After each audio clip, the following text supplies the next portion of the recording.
नमस्कार, खबर राजस्थान में आपका स्वागत है। मैं हूं आपके साथ भावना त्रिपाठी। रुक करेंगे प्रदेश की तमाम बड़ी खबरों की ओर। जयपुर के तोतुका भवन में शनिवार को जीएसटी और आयकर पर सीए सेमिनार का आयोजन किया गया, जिसमें राजस्थान के मुख्यमंत्री भजन लाल शर्मा ने शिरकत की। बीजेपी के आर्थिक प्रकोष्ठ की ओर से राइजिंग राजस्थान और बीजेपी सदस्यता अभियान को लेकर प्रबुद्ध जनों के साथ चर्चा की गई। मुख्यमंत्री भजन लाल शर्मा ने सीए और सीएस को अर्थव्यवस्था की रीढ़ की हड्डी बताते हुए कहा कि राजस्थान के आर्थिक विकास के लिए राइजिंग राजस्थान समिट में आपके सुझाव और सहयोग महत्वपूर्ण है। प्रदेश को आगे बढ़ाने वाले सुझाव आमंत्रित हैं। सरकार आपके सुझावों पर कार्य करेगी।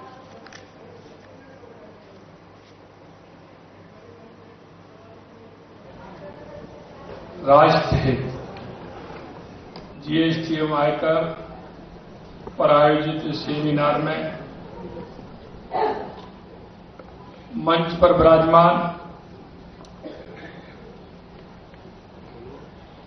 हम सभी के सम्माननीय मुनिश्री 108 प्रणय सागर जी महाराज एवं मंच पर विराजमान सभी मुनिगण, संतगण और हमारे इस आज के कार्यक्रम में हमारे राष्ट्रीय स्वयंसेवक संघ के प्रांत के प्रचारक, जिनको भी अभी आपने सुना, ऐसे सम्माननीय बाबूलाल जी, इस कार्यक्रम के संयोजक सीए दिनेश जैन जी, इस कार्यक्रम के सह संयोजक सीए आशुतोष जी सोनी साहब, इसके गाजियाबाद अध्यक्ष मुनि संघ सेवा समिति जयपुर श्री राजीव जैन जी और इस कार्यक्रम में आए सभी देश की आर्थिक व्यवस्था से जुड़े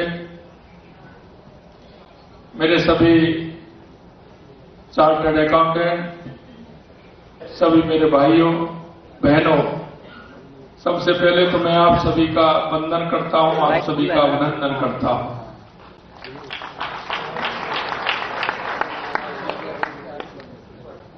क्योंकि मुझे पता है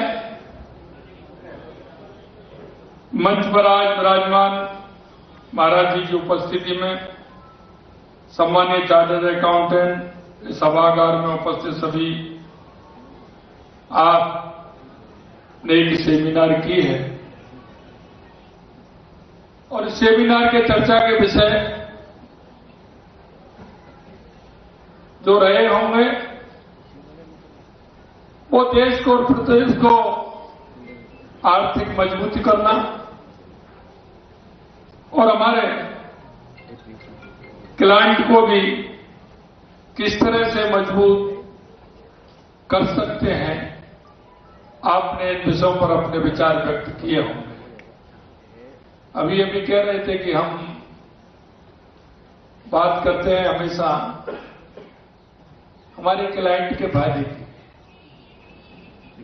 अरे ये तो आपको करनी है कि जितना क्लाइंट का फायदा होगा उसमें आपका भी फायदा निहित है। अगर ये नहीं करेंगे तो फिर कैसे काम चलेगा? तो ये तो आपको करना है। और यही मैं कहना चाहता हूं कि आपका ये ग्रुप है, ये मैं कह सकता हूं देश और प्रदेश को आर्थिक रूप से मजबूत करने में आपका बहुत बड़ा योगदान है।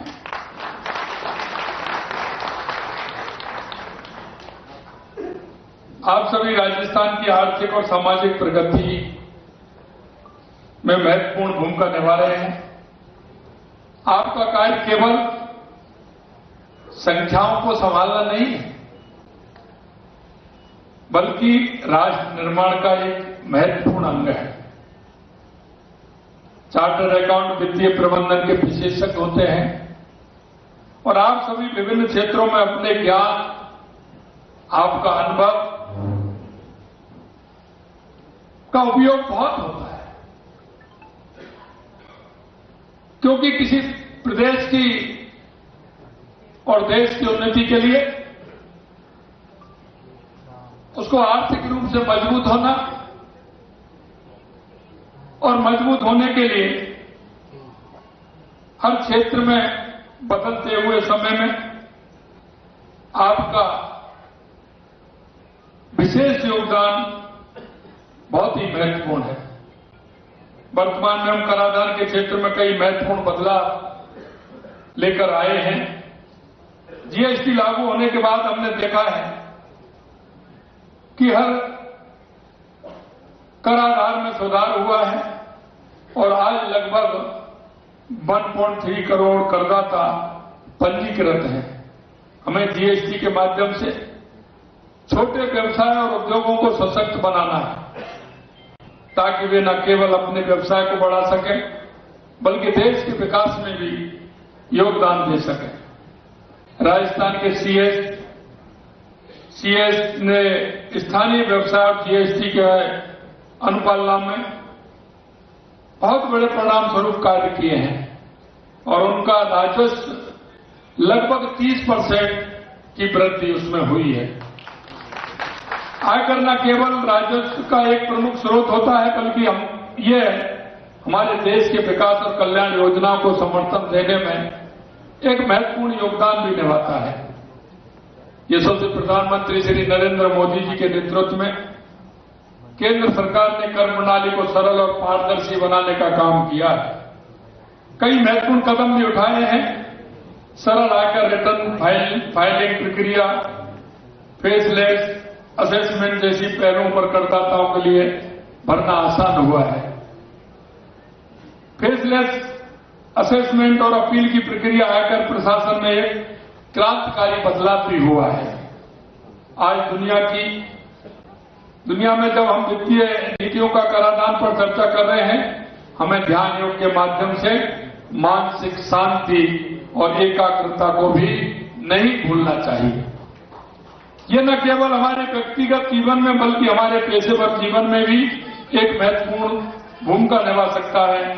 ध्यान से हमें आत्मनियंत्रण, धैर्य और स्पष्टता भी मिलती है जो हमें सही निर्णय लेने में मदद करती है।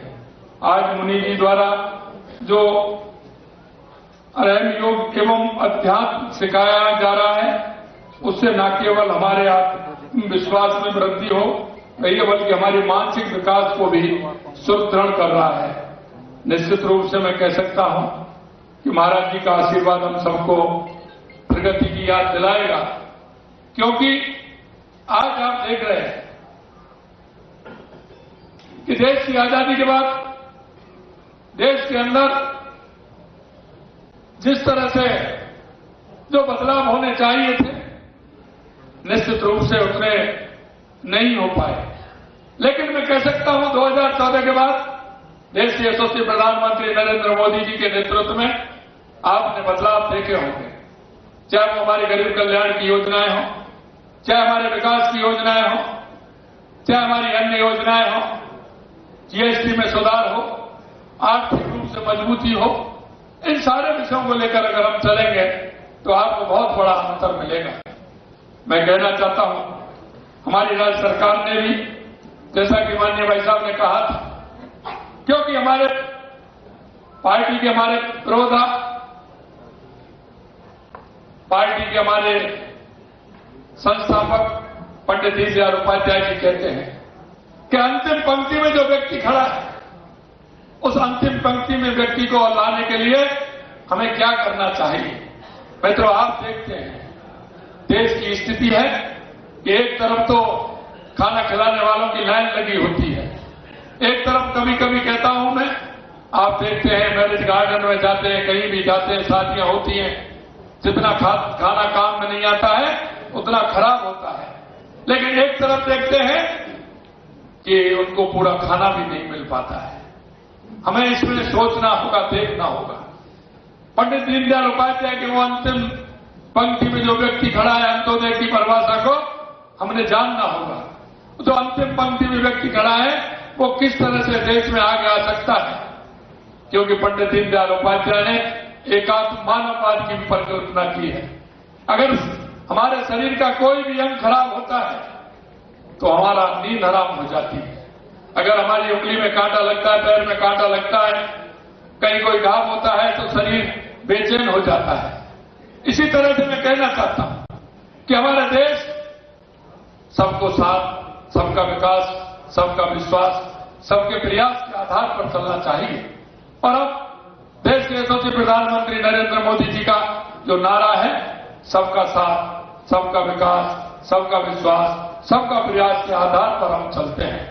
और उस अंतिम पंक्ति में खड़े हुए व्यक्ति का योगदान राष्ट्र के निर्माण में हो, हम उसको कैसे आगे ला सकते हैं, ये हमारी सोच हो। हमारे सोच में ये भी हो कि हमारा जो भाई है, क्योंकि एक नागरिक होने के नाते भी हमारा एक कर्तव्य बनता है कि हम आगे एक नागरिक होने के नाते कि समाज के अंदर, मेरे गांव में, मेरे पड़ोस में, मेरे अपार्टमेंट में, मेरा पड़ोसी, मेरे घर का नौकर, क्या वो ठीक व्यवस्था में काम कर रहा है? क्या उसकी तरफ हमें देखना नहीं चाहिए? क्या उसके तरफ, उसके उत्थान की बात हमको नहीं करनी चाहिए? कभी कभी हम देखते हैं कि ये तले अंधेरा होता है। हमारे पड़ोस में रहने वाला व्यक्ति, हमारे पड़ोस में रहने वाली बूढ़ी मां किसी बीमारी के कारण वो ठीक तरह से इलाज नहीं करा पाती। मेरा विकलांग भाई किस तरह से रह रहा है? मेरे पड़ोस में मेरा काम तो करता है, मेरा गवर्नमेंट है, लेकिन उसके परिवार का पालन ठीक ढंग से हो रहा है कि नहीं हो रहा है? निश्चित रूप से इन सारी बातों पर हमें विचार करना चाहिए। और आज हमारे संत मुनि, महात्मा सभी हमको यही रास्ता दिखा रहे हैं। उनके रास्ता पे चलना चाहिए, क्योंकि हमारा सनातन धर्म जिस तरह से हमारी संस्कृति से और हमारे विचार से बंधा हुआ, ये कितने समय से हमारा ये सनातन धर्म चलता आ रहा है, लेकिन हमारे अंदर की चीज आज भी वो जिंदा है। लाखों सालों तक हमारा देश कितने सालों तक गुलाम रहा, कभी हूड़ आए, कभी कुषाण आए, कभी इस्लाम आए तो कभी अंग्रेज आए, लेकिन हमारे अंदर की थी आज भी वही है, पहले भी वही थी। इसी कारण हमारे देश की संस्कृति और विचार को आगे करते हुए आज हमारी संस्कृति दुनिया में पहले नंबर की संस्कृति है, इसमें हमें गर्व करना चाहिए। स्वामी विवेकानंद जी ने कहा, उठो जागो और इस देश दुनिया पर छा जाओ। उनका कहने का था 21वीं सदी भारत की होगी। मैं आपसे कहना चाहता हूं, उस नरेंद्र ने कहा था और इस नरेंद्र ने करके दिखा दिया। इसलिए मैं आपसे कहना चाहता हूं, हमारा हर परिवार, हमारा हर व्यक्ति, हमारा हर अंतिम पंक्ति में खड़ा व्यक्ति, हमारा पड़ोस का, हम ये नागरिक होने के नाते हमारा कर्तव्य बनता है उन सबको आगे उठाने का, उन सबको आगे बढ़ाने का। एक व्यक्ति बढ़ेगा, एक परिवार बढ़ेगा तो हमारा राष्ट्र आगे नहीं बढ़ेगा। हमारा राष्ट्र आगे जब बढ़ेगा तो हर व्यक्ति आगे बढ़ेगा, समाज का एक तबका आगे बढ़ेगा, हर समाज आगे बढ़ेगा तो हमारा राष्ट्र उन्नति करेगा। इसलिए मैं कहना चाहता हूं मेरे भाई और बहनों कि हम सबको ध्यान रखते हुए हमारे समाज का हर पहलू यह होता है कि हम सबको साथ लेकर के हमें चलना है। मैं आपसे एक निवेदन और करना चाहता हूं, हम सभी चार्टर्ड अकाउंटेंटों से विशेष आह्वान करना चाहता हूं कि वो आगामी दिसंबर में राजस्थान में होने वाले राइजिंग राजस्थान, हमने पहली साल में ही राइजिंग राजस्थान रखा है, जिससे हमारे राजस्थान का विकास हो, राजस्थान में नई नई कंपनियां आए, नए नए निवेशक आए, इन्वेस्टर आकर के हमारे राजस्थान में हमारे राजस्थान को आगे बढ़ाने का काम करें। ये मेरे सामने बैठी हुई टोली वो है जो हमेशा आर्थिक रूप से जुड़ी रहती है, आपके संपर्क में भी है, आपके विचार में भी और आपके साथ भी काम करते हैं। कोई कितना भी इन्वेस्टमेंट करे, मुझे इससे नहीं है, लेकिन मैं कहना चाहता हूं एक छोटा इन्वेस्ट भी करेगा तो उसमें कम से कम 10 लोगों को रोजगार देने का काम मेरा हाथ में करता है। एक छोटी सी फैक्ट्री कहीं एक लगती है, आप देख सकते हैं उसमें चाहे 200 लोग काम करें, 300 लोग काम करें, लेकिन उस स्थान का विकास होता है। और विकास इसलिए होता है कि उनकी आवश्यकता की चीजें वो वहीं से खरीदता है, हमारी ग्रोथ बढ़ती है, हमारे 10 लोगों को रोजगार मिलता है। हमारा पंचर वाले को गाड़ी रखेगा तो हमारे पेट्रोल पंप से डीजल लेगा, हमारा पंचर तोड़ने वाला पंचर तोड़ेगा, सब्जी वाला सब्जी उनके लिए देगा और सामान देने वाले सामान देंगे, कपड़ा भी यहीं से खरीदेगा, कुछ इंस्ट्रूमेंट भी यहीं से खरीदेगा, तो हमारे राज्य का विकास होता है। इसलिए मैं आपसे कहना चाहता हूं कि राइजिंग राजस्थान जो हमारा है उस पर आप आइए और अपने मित्रों को भी लाइए और उसमें आपका कोई भी सुझाव हो, क्योंकि आप दिन रात काम करते हैं, आपका कोई भी सुझाव हो वो सुझाव भी हमें भेज सकते हैं। और वो सुझाव इसलिए क्योंकि हर व्यक्ति पूर्ण नहीं होता है। कोई भी व्यक्ति अपने आप को समझे कि मैं पूर्ण हूं, कोई भी व्यक्ति पूर्ण नहीं हो सकता है। इसलिए मैं कहना चाहता हूं, एक छोटा सा सुझाव इस राजस्थान के लिए महत्वपूर्ण हो सकता है। इसलिए आपके अच्छे सुझाव किया है, ये भी मैं आपसे निवेदन करना चाहता हूं। मैं आज इतना ही कहना चाहता हूं कि मेरे को आज इस कार्यक्रम में बुलाया, आज मुनि श्री द्वारा जो अरहम योग एवं अध्यात्म में सिखाया जा रहा है, उससे न केवल हमारे आत्मविश्वास में वृद्धि होगी, बल्कि हमारी मानसिक विकास भी सुदृढ़ होगा। और आपके बताए हुए रास्ते निश्चित रूप से संत और मुनि बताते हैं, और उनका ध्येय एक होता है कि मेरा समाज आगे बढ़े, मेरा राष्ट्र आगे बढ़े। इस राष्ट्र की परिकल्पना को लेते हुए आप सभी आगे बढ़े और इस तरह के सुझाव राजस्थान में आपके मिले, इस आशा और विश्वास के साथ आप सभी को बहुत बहुत धन्यवाद। मुनि जी के चरणों में पुनः प्रणाम, पुनः प्रणाम। जय हिंद, जय भारत, जय राजस्थान। उप मुख्यमंत्री दिया कुमारी ने शनिवार को विद्याधर नगर विधानसभा क्षेत्र में ज्वाला माता मंदिर चौराहे नाड़िका फाटक के पास जल भराव की समस्या के समाधान और वर्षा जल संवर्धन के तैयार किए जा रहे गए रेन वाटर हार्वेस्टिंग बोरवेल का शिलान्यास किया। वहीं शिलान्यास समारोह को संबोधित करते हुए उप मुख्यमंत्री ने कहा कि इस वर्ष बहुत बारिश हुई है, लेकिन वर्षा जल सड़कों पर बह गया। कई स्थानों पर जल भराव की भयंकर समस्या सामने आई। हमारा कर्तव्य बनता है कि हम बरसात के पानी की एक एक बूंद को सहेजें और संचित करें और उसे पुनः धरती माता की गोद तक पहुंचाने का प्रयास करें। इसी कड़ी में ये रिवर्स बोरवेल करवाए जा रहे हैं।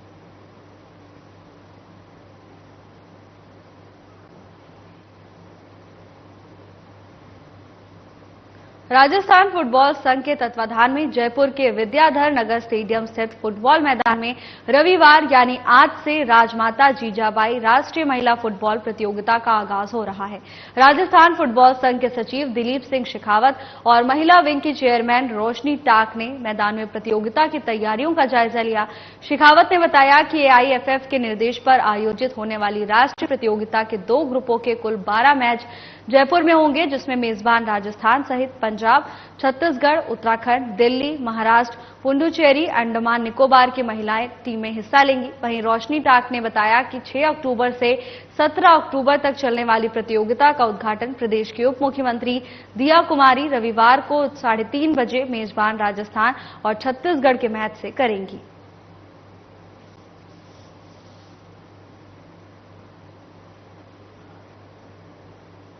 डिस्कॉम्स चेयरमैन और जयपुर विद्युत वितरण निगम की प्रबंध निदेशक आरती डोगरा ने आमजन से जुड़े कार्यों को सुगमता प्रदान करने, योजनाओं की प्रगति सहित अन्य महत्वपूर्ण बिंदुओं की प्रभावी मॉनिटरिंग के लिए जयपुर डिस्कॉम क्षेत्र में जिला और सर्किलवार नोडल अधिकारी मनोनीत किए हैं। ये नोडल अधिकारी संबंधित क्षेत्र में लंबित विद्युत कनेक्शंस, मटेरियल की उपलब्धता, ट्रिपिंग रिकवरी की स्थिति, बिजली छीजत आदि की नियमित मॉनिटरिंग सुनिश्चित करेंगे। वहीं डिस्कॉम्स चेयरमैन ने उन्हें प्रत्येक माह जिला और सर्कल क्षेत्र के कम से कम 2 सब डिवीजन कार्यालयों का निरीक्षण कर उनमें लोड एक्सटेंशन, नाम बदलने, नए कनेक्शन, बिजली बिल में त्रुटि और सुधार आदि से संबंधित लंबित प्रकरणों की समीक्षा करने के भी निर्देश दिए हैं।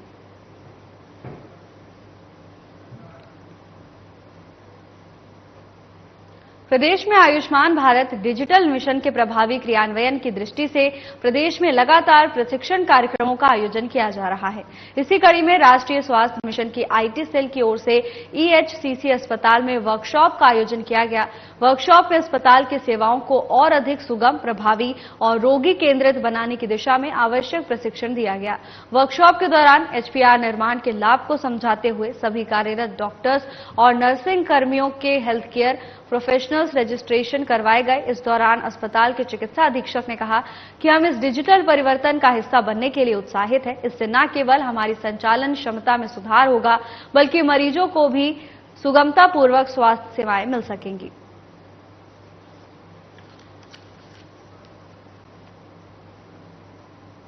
राजस्थान में पिछले 2 सप्ताह के अंदर डेंगू के 2200 नए केस सामने आए हैं। पिछले करीब 10 दिन यानी 25 सितंबर से 5 अक्टूबर के बीच 5 जाने जा चुकी हैं। मरने वालों में डॉक्टर, RAS अफसर, नर्सिंग की छात्रा, बिजनेसमैन तक शामिल हैं। जयपुर के सरकारी हॉस्पिटल के वार्ड फुल हो चुके हैं। OPD में आने वाले 15% मरीजों को 2 से 3 दिन तक भर्ती रखना पड़ रहा है। प्रदेश में 1 जनवरी से 4 अक्टूबर तक 5301 डेंगू के केस रजिस्टर्ड हो चुके हैं। हालात अब खतरनाक हो चुके हैं। तो वहीं जयपुर के जेके लोन और जयपुरिया हॉस्पिटल में इन दिनों वार्ड फुल हो गए हैं। 80% मरीज डेंगू से संबंधित हैं। जयपुरिया हॉस्पिटल के शिशु रोग विशेषज्ञ और senior professor doctor Dipendra Garg का कहना है कि अभी दीपावली तक का समय बहुत खतरनाक है। इस दौरान डेंगू मलेरिया के सबसे ज्यादा केस सामने आते हैं।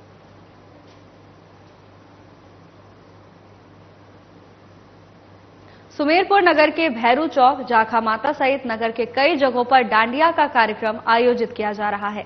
डांडिया कार्यक्रम में बालिका पारंपरिक वेशभूषा पहनकर गुजराती और फिल्मी गानों पर गरबा करती हुई दिखाई दी। वहीं गरबा कलाकारों की तरफ से एक से बढ़कर एक गरबा की प्रस्तुति दी जा रही है, जिसमें ज्यादातर गरबे गुजराती में गाए जा रहे हैं। कई जगह पर डीजे की धुन पर गरबा कार्यक्रम में महिला नाचती हुई दिखाई दे रही हैं। शहर समेत उपखंड क्षेत्रों के गांव में तीसरे दिन गरबा पंडालों में गरबा की धीरे धीरे रौनक बढ़ने लगी है। साथ ही डांडिया को लेकर सुमेरपुर पुलिस, तख्तगढ़ पुलिस और सांडेराव पुलिस भी पूरी तरह से मुस्तैद दिखाई दे रही है।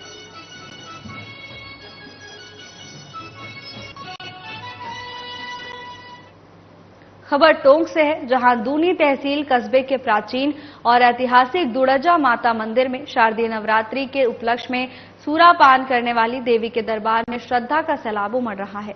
श्रद्धा के सैलाब में दुर्जा माता की अद्भुत छवि और लबालब सरोवर में रात के वक्त चिल्ड्रन गार्डन और मंदिर की डेकोरेशन से पानी में चमकते हुए अद्भुत नजारे दिखाई देते हैं।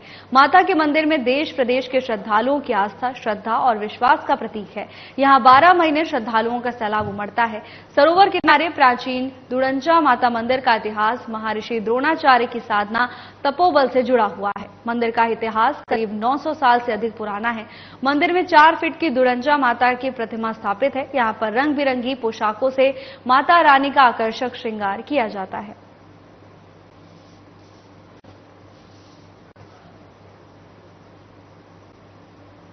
पुलिस महानिदेशक उत्कल रंजन साहू ने शनिवार को एक आदेश जारी कर फलौदी जिले के लोहावट में वृत्ताधिकारी के पद पर कार्यरत राजस्थान पुलिस सेवा के अधिकारी शंकर लाल छाबा को तत्काल प्रभाव से निलंबित कर दिया है।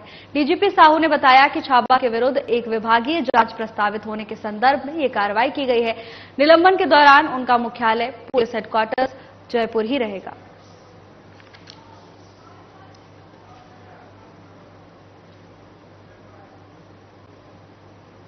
शनिवार को जवाई बांध रोड पर स्थित महाराजा उम्मेद सिंह कृषि उपज मंडी में किसान संघर्ष समिति सुमेरपुर आहोर की बैठक आयोजित की गई। बैठक समिति अध्यक्ष जयेंद्र सिंह गलंथी की अध्यक्षता में आयोजित की गई। बैठक में महासचिव नरपत सिंह मदेरना, महामंत्री उमाशंकर मुंदड़ा समेत संगम अध्यक्ष एवं सदस्य एवं किसानों ने भाग लिया। अध्यक्ष जयेंद्र सिंह गलथनी ने बताया कि 20 अक्टूबर से पहले जल वितरण कमेटी की बैठक आयोजित करना, 21 को किसानों के महापड़ाव की चेतावनी, समय पर किसानों को खाद उपलब्ध, जन संसाधन विभाग में सही अधिकारियों की नियुक्ति जल्दी करने की मांग और नहरों की समय पर सफाई की मांग समेत अन्य कई समस्याओं पर किसानों और समिति के बीच में चर्चा हुई।